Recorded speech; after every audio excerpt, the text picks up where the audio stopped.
दोस्तों, अगर आपने इस समय टमाटर की खेती कर रखी है तो इस वीडियो को आपको बहुत ज़्यादा बारीकी से देखने की ज़रूरत है, क्योंकि इसमें मैं आपको टमाटर के फर्टिगेशन के बारे में बहुत ही इंफॉर्मेटिव जानकारियां शेयर करने वाला हूं। तो आज का वीडियो आपको कंप्लीट वॉच करना है। और चैनल पे अगर आप नए हैं या अभी तक आपने चैनल को सब्सक्राइब नहीं किया है तो चैनल को सब्सक्राइब कर दीजिए और साथ में नोटिफिकेशन बेल भी ऑन कर दीजिए, ताकि समय समय पर आपको खेतीबाड़ी से रिलेटेड वीडियो मिलते रहें। नमस्कार दोस्तों, मेरा नाम है सुरेश और आप देख रहे हैं खेत किसान झुंझुनू। दोस्तों, अगर आप टमाटर की खेती करते हैं या इस समय अगर आपने टमाटर लगा रखा है तो आने वाले दिनों में टमाटर में एक समस्या बहुत ज़्यादा आपको फेस करनी पड़ सकती है, क्योंकि पिछली बार ये समस्या मैं देख चुका हूँ, फेस कर चुका हूँ। लास्ट ईयर मैंने भी इस समय टमाटर लगाया था और आने वाले समय में थोड़ी सी लापरवाही की वजह से आपको टमाटर की खेती से भारी नुकसान उठाना पड़ सकता है। अगर आप फर्टिगेशन को, टमाटर में होने वाले फर्टिगेशन को अदरवाइज लेते हैं या उसमें आप लापरवाही करते हैं तो आने वाले समय में आपको टमाटर की खेती से जो है काफ़ी नुकसान उठाना पड़ सकता है, या आपको जो प्रोडक्शन है वो काफ़ी डाउन हो सकता है। क्योंकि आने वाले दिनों में जब आपका टमाटर जो है प्रोडक्शन देना शुरू करता है उस समय आपको भी पता है कि सर्दियां शुरू हो जाती हैं और कहीं ना कहीं पाला मारने का जो डर होता है वो बना रहता है। और हालांकि उस समय पाला मारता भी है आपकी फसल को, तो ज़रूरी है कि पाला मारने से पहले जो है आप अच्छे से अच्छा प्रोडक्शन ले सकें, अच्छे से अच्छा उत्पादन ले सकें, ताकि आपको जो है टमाटर में आपने जो इन्वेस्ट किया है, जो खर्चा आपने टमाटर की फसल में किया है, जितनी आपने मेहनत लगाई है उसका प्रॉफिट आपको ठीक से मिल सके। तो इसलिए आपको टमाटर की फसल में इस समय अगर आपने टमाटर की फसल लगा रखी है तो उसमें फर्टिगेशन जो है वो बहुत ज़्यादा ज़रूरी है। सबसे पहले इस वीडियो में हम पहले फर्टिगेशन के बारे में ही बात करेंगे, क्योंकि इस समय हाल ही में किसान भाइयों ने टमाटर हाल ही में लगाया होगा या अभी शायद लगा भी रहे होंगे।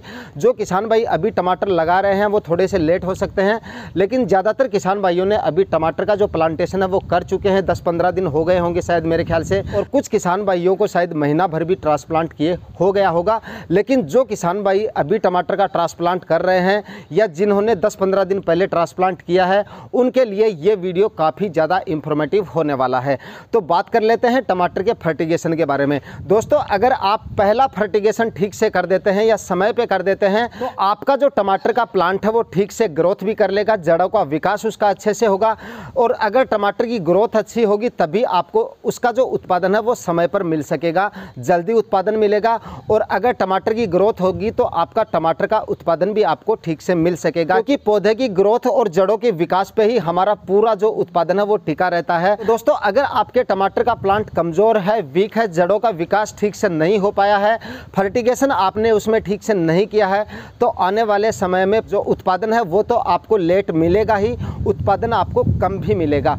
तो ये तो हुई फर्टिगेशन ना करने की वजह से आपको क्या क्या समस्याएं देखनी पड़ सकती हैं। तो दोस्तों, अब बात कर लेते हैं टमाटर की क्रॉप में आपको कौन सी अवस्था में कौन सा फर्टिगेशन करना है। यहाँ पर हम पहले फर्टिगेशन के बारे में बात करेंगे। पहला फर्टिगेशन दोस्तों आपको रुपाई से लेकर करीब 15 दिन के पीरियड के अंदर कर देना है, यानी 15 दिन की अवस्था जैसे ही आपके प्लांट की हो जाती है 15 दिन के भीतर आपको पहला फर्टिगेशन कर देना होता है। तो इस फर्टिगेशन में हम काम में लेते हैं एनपीके खादों का चुनाव करते हैं।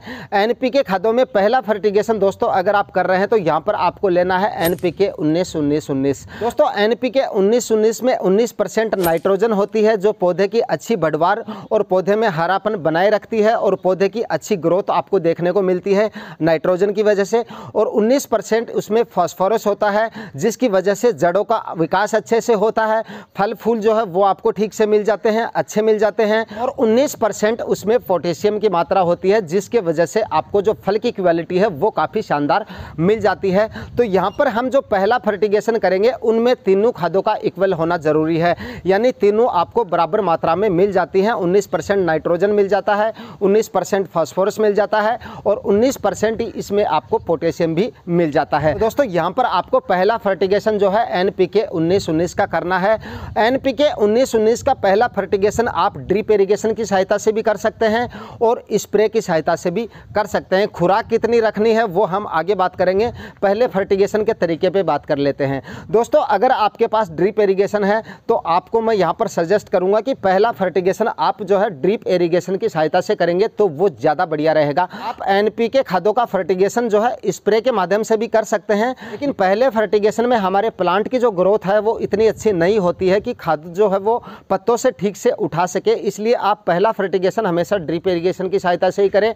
और जिन किसान भाइयों के पास ड्रिप इरिगेशन की सुविधा नहीं है वो इस खाद को जो है स्प्रे के माध्यम से भी दे सकते हैं, लेकिन जिन किसान भाइयों के पास ड्रिप इरिगेशन की सुविधा है तो मैं यहाँ पर आपको सजेस्ट करूँगा कि ड्रिप इरिगेशन की सहायता से ही आप पहला फर्टिगेशन करें। खुराक की दोस्तों यहाँ पर अगर हम बात करें NPK 19-19 की, तो 1 एकड़ में अगर आप ड्रिप इरिगेशन की सहायता से ये फर्टिगेशन कर रहे हैं तो आपको 1 एकड़ में 3 kg NPK 19-19 का उपयोग करना है। और अगर आप यही खाद स्प्रे के माध्यम से दे रहे हैं तो प्रति 15 लीटर स्प्रे टैंक में आपको 80 से लेकर 100 ग्राम तक आपको इसकी खुराक रखनी है। दोस्तों, इस तरह से आप पहला फर्टिगेशन जो है NPK 19-19 का अपने टमाटर की फसल में कर सकते हैं।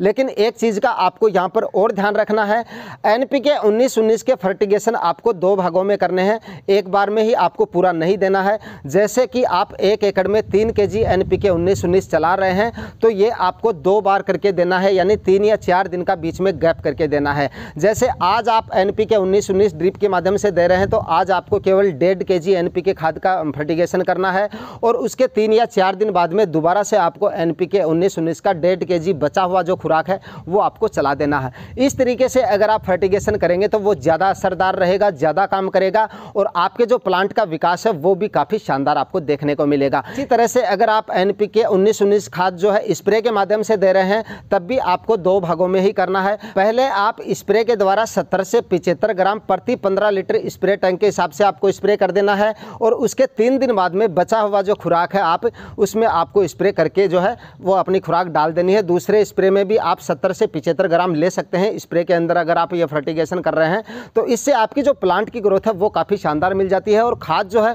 वो भी काफ़ी सही तरीके से काम करता है। तो इस तरह से आपको जो है अपने टमाटर की फसल में पहला फर्टिगेशन कर देना है। और दूसरा आपको यहाँ पर एक जानकारी और दे देता हूँ, जैसे ही आप अपने टमाटर का प्लांटेशन कर चुके होते हैं करीब 20 दिन तक आपको समय समय पर हर 4-5 दिन के अंतराल पर कॉपर ऑक्सीक्लोराइड जो फंगीसाइड होता है उसका ड्रेंचिंग या ड्रिप इरिगेशन की सहायता से उसका फर्टिगेशन भी आपको समय समय पर करते रहना है, ताकि अधिक बारिश या ज़्यादा नमी की वजह से आपके जो प्लांट है उनमें फंगस या जड़ गलन की समस्या आपको देखने को नहीं मिले। तो ये फर्टिगेशन भी आपको साथ साथ करते रहना है। और बाकी आपको मैं पैदावार और अच्छी ग्रोथ और जड़ों के विकास के लिए जो है आप NPK 19-19 का फर्टिगेशन कर ही सकते हैं। ये आपको 15 दिन की अवधि में पहला फर्टिगेशन कर देना है। अगर आप दोस्तों टमाटर की खेती करते हैं तो आप इस चैनल को सब्सक्राइब कर सकते हैं। टमाटर की खेती के बारे में समय समय पर इस चैनल पर आपको वीडियो के माध्यम से डिटेल से अपडेट देते रहते हैं, ताकि आपको अपने टमाटर की फसल में अच्छा उत्पादन मिल सके और अच्छा आपको उससे प्रॉफिट मिल सके। तो दोस्तों, आज के वीडियो में दी गई जानकारी अगर आपको इन्फॉर्मेटिव लगी तो वीडियो को लाइक शेयर कर दीजिएगा। चैनल पे नए हैं तो सब्सक्राइब जरूर कर लीजिएगा। मिलते हैं किसी नए वीडियो में नए टॉपिक के साथ, तब तक के लिए जय हिंद।